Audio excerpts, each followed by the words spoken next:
수련학기네. 3조, 4조는 이제 책을 굿 비즈니스 플러스로 했는데 저희 3조가 먼저 발표할 거고요. 6가지 필러가 있어요. 그래서 이제 그 밸류가 있는데 기독 경영이 어떻게 추구를 해야 되나 이거를 각자 설명을 할 건데 다혜가 지금 봉사활동 때문에 지금 해외에 가 있어가지고 제가 2개 하고 나머지 분들이 하나씩 좀 진행해 줄 겁니다. 네, 혹시 그 기업은 사이코패스다라는 말을 들어보신 적이 있으신가요? 다큐멘터리 기업에서 이제 기업들의 정신병 증상을 진단하기 위해서 성격 진단 체크리스트를 사용했어요. 그래서 이제 이렇게 진단을 해보니까 굉장히 사이코패스와 유사한 증상을 많이 보였어요. 그 중에 하나가 이제 다른 사람의 뭐 감정을 무시한다던가 뭐 죄책감의 부재라던가 이런 특징이 있어서 굉장히 사이코패스와 굉장히 유사한 특성을 많이 지니고 있다는 진단이 나왔는데 이게 지금 저희가 바라보고 있는 기업들의 이미지, 관점인 것 같아요. 그래서 저희가 기독교인으로서 어떤 원칙, 뭐 원리를 가지고 이제 기업을 경영할지 저희가 이제 소개해드리겠습니다. 네, 먼저 창조의 원리를 맡은 정성윤이라고 합니다. 창조의 원리는 하나님의 동역자로서 가치를 창조한다는 그런 원리이고요.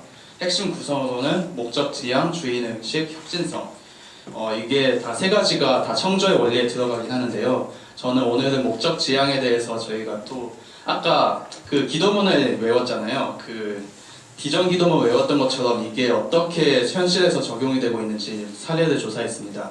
YG1이라는 기업이 있는데요. For your better life, global number one이라는 비전을 가지고 있고 그리고 이런 핵심 가치를 가지고 있는데요. 그리고 이것을 위해서 매일 아침 비전과 목표를 상기하는, 그러니까 저희가 수업 끝날 때 비전 기도문을 다 같이 기도하듯이 이렇게 하는 그런 예시를 가지고 있습니다. 네, 그리고 2번째로 이제 책임의 원리가 있는데 결국 책임의 원리라는 것은 이제 청지기의 정신을 가지고 기업을 대하는 것을 말을 합니다. 그래서 이제 기업이 자기의 소유가 아니라 하나님의 소유라는 것을 인정하고 주인이신 하나님이 본인에게 맡기신 일을 최선을 다하는 것을 의미하죠. 그래서 이제 그 기업 사례로 화장품 기업 키엘에 대해서 이제 책에서 얘기를 했는데 이제 이 키엘은 그 화학 성분을 배제한 친환경 제품을 만들고 있고 결국은 고객의 가치를 최상으로 생각하는 기업이라고 소개를 하고 있어요. 그래서 또 그 정신으로 기업의 이유는 그 기업이 속한 사회에 환원해야 한다 라고 해서 이제 에이즈 퇴치나 교육, 환경, 아동 인권 등을 위한 사회공헌에 굉장히 힘을 쓰고 있더라고요. 그래서 이제 이 기업은 결국은 이런 경제적 책임이나 사회적 책임을 굉장히 잘 실천하고 있는 사례라고 볼 수 있을 것 같습니다. 다음은 배려의 원리고요. 배려의 원리에서 말하는 게 뭐냐, 하나님의 사랑으로 기업의 그 스테이크홀더들과 관심을 가지고 섬기는 거다. 그래서 이제 경쟁사를 배려한 상생의 경영의 예로 농심이 나왔는데요. 농심이 뭘 했냐? 그래서 이제 농심, 그러니까 그때 라면 때문에 라면에 그 기름을 유탕면이잖아요. 튀겨야 되는데 그 기름을 그 공업에 사용하는 소 기름으로 사용을 한 거예요. 그때 이게 굉장히 이제 사회적으로 엄청난 문제가 됐는데 농심 삼양라면이 있어요. 삼양라면이 그렇게 해서 그걸 걸려가지고 이제 막 법적 제재가 들어가고 했는데 농심이 솔직히 이제 손가락 하나 밀면은 삼양 정도 이제 담궈드릴 수 있는 그런 상황이었는데 농심이 선택한 게 뭐냐?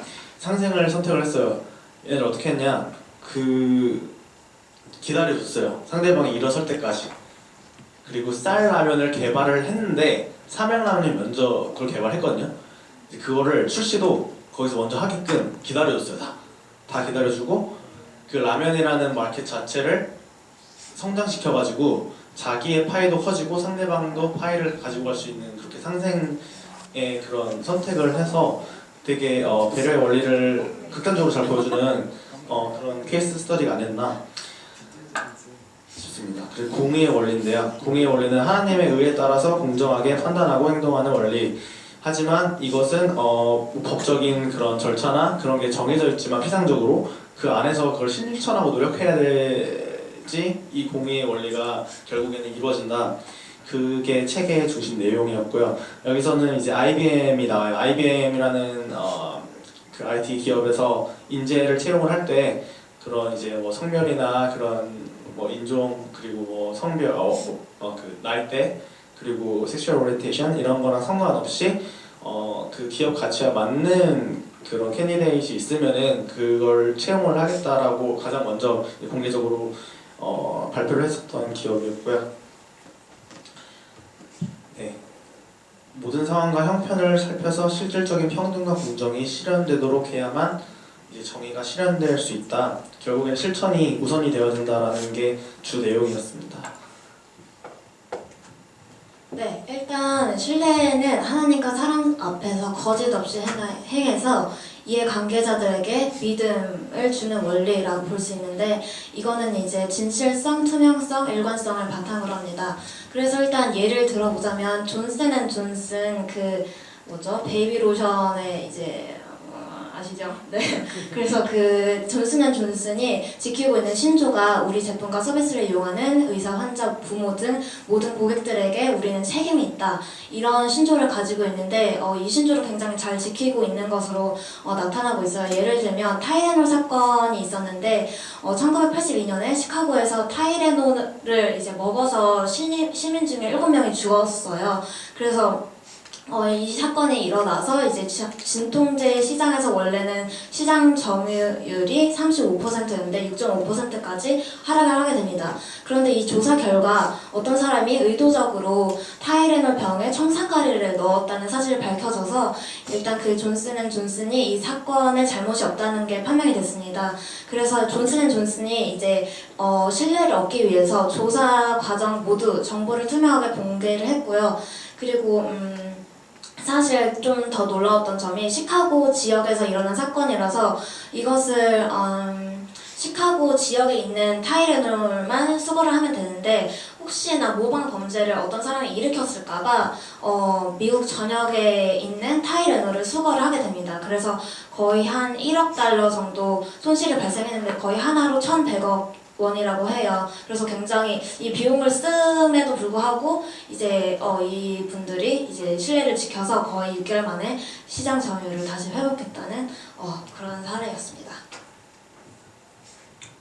네, 마지막으로 안식의 원리에 대해서 발표하겠는데요. 안식의 원리는 하나님이 주신 쉼과 평안을 누리며 하나님의 창조 안에서 그분의 임재를 경험하고 영적으로 체험하는 원리인데 이것을 히브리어로 메누아라고 하죠.